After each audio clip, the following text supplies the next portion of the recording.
ஓம் ஸ்ரீ குருப்யோ நமः. சாந்தாம் சாரத பார்வணேந்துவதனாம் பத்மாசனே சம்ஸ்திதாம் பக்த்யா பாவன ராமகிருஷ்ண சரணாம்போஜாம் பஜந்தீம் சிவாம் சம்சாரானலதக்த பக்த ஹிருதயே சஸ்வத்கிருபாவர்ஷிணீம் அம்பாம் நிஸ்துலகீர்த்தனீய சரிதாம் ஸ்ரீசாரதாம் பாவையே. அம்மா தொடர்கிறாள். ஒரு நாள் சந்திரமணியும் ராமேஸ்வரரும் தாங்கள் செய்யும் விவாக பிரயத்னங்கள் தோற்றே வருவது பற்றி விசினித்து கசமுசவென்று பேசிக்கொண்டிருந்தார்கள். உள்ளே இருந்து கதாதரர் புன்னகை வழியும் பொன்முகத்துடன் வெளிவந்தார். ஏன் கிடந்து அலட்டிக் கொள்கிறீர்கள்? எனக்கான அகமுடையாள் ஜெயராம்பாட்டியில் ராமச்சந்திர முகர்ஜியின் வீட்டில் வைக்கோல் துரும்பை சுற்றி கொண்டு காத்திருக்கிறாள். அங்கே போங்கள் என்றார். வங்கத்தில் வெள்ளரி முதலிய பழங்கள் செழுமையாக வளருவதை பகவானுக்கு அர்ப்பணம் செய்வார்கள். அப்படிப்பட்ட பழத்தை கொடியிலேயே அடையாளம் தெரிந்து கொள்வதற்காக அதன் மீது ஒரு வைக்கோல் துரும்பை சுற்றி வைப்பார்கள். இவ்விதமே சாரதையை கதாதரருக்கென வைக்கோலால் சுற்றி வைத்திருந்தாளாம் அம்பிகை.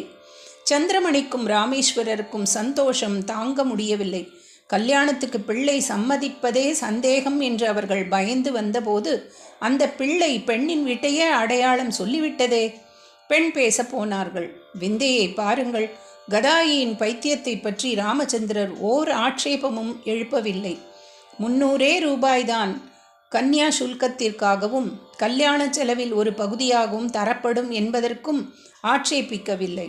இவற்றுக்கெல்லாம் மேலாக அவரது அருமந்த பெண்ணுக்கு அப்போது வயசு 5.5 தான். கதாயிக்கோ வயசு 23. இருவருக்கும் இடையே 18 பிராயம் வித்தியாசம் இருந்ததையும் அவர் பொருட்படுத்தவில்லை. இதில் அம்பாளின் திருக்கரம் வேலை செய்கிறது என்று அந்த புண்ணியாத்மா மோப்பம் பிடித்திருப்பார் போலும்.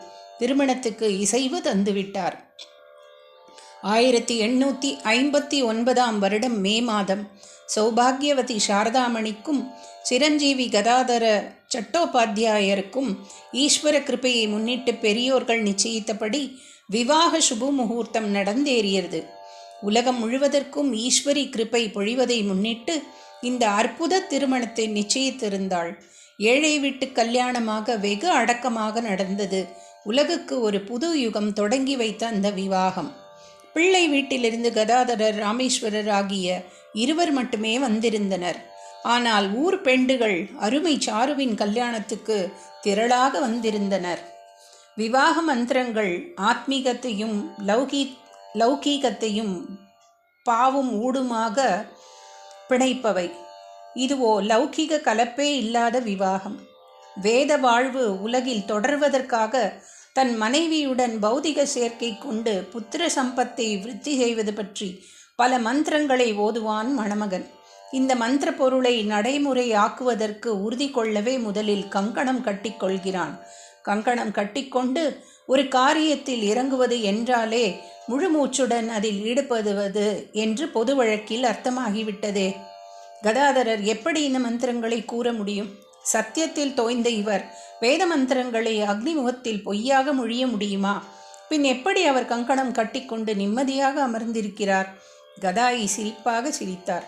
பக்கத்திலேயே குழந்தை சாரு தசா புசா என்று சேலையை சுற்றி கொண்டு மாமியார் அனுப்பி வைத்திருந்த கூடை நகைகளை குலுங்க அணிந்து கொண்டு அமர்ந்திருந்தது.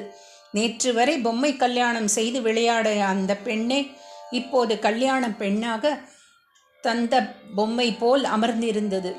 ஆமாம், அம்பாள் இஷ்டப்படி விளையாடட்டும் என்று தங்களை அவளது கை பொம்மைகளாகவே ஆக்கி கொண்ட தம்பதி அல்லவா இவர்கள்? கதாயி சிரிக்கிறார் கை கங்கணத்தை பார்த்து. சுமங்கலி பெண்கள் தீபக்குச்சிகளை ஏற்றிக்கொண்டு புது மணத்தம்பதியை சுற்றி வருகிறார்கள். அதில் ஒரு குச்சியிலிருந்து சுடர்கள் பறக்கின்றன. பறந்து வந்து நேரே கதாயியின் கங்கண நூலில் தெரிக்கின்றன. அந்த சரடு கிருகிருவென்று பற்றி கொண்டு எரிகிறது.